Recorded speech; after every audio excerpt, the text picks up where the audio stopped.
Korea attempted to send a rocket into space, but it ended in failure last night.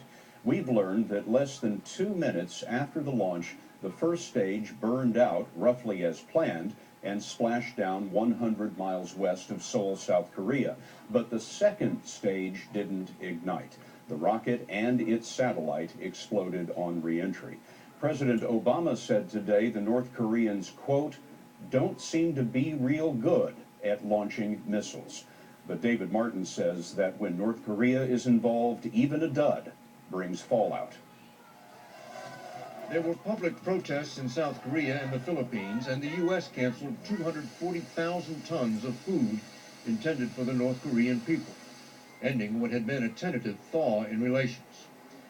The failed rocket launch also set back North Korea's missile program and embarrassed its new leader, Kim Jong-un. But unlike previous failures, state television actually owned up to it, perhaps because the world's news media had been invited to witness the preparations.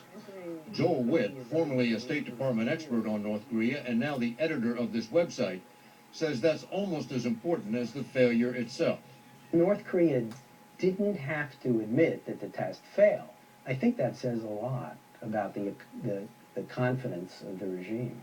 U.S. officials fear a confident North Korea could go back to tactics like shelling South Korean islands.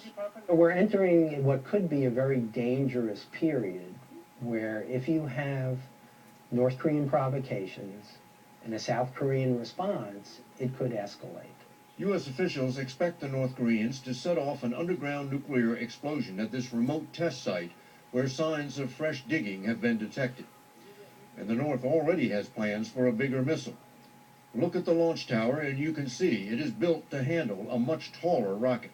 I think we're underestimating their resilience. I think we're underestimating their will to move forward with these kinds of programs. It could take 5 years, it could take 10, but North Korea remains on a path to become a nuclear power capable of threatening the United States with an intercontinental ballistic missile.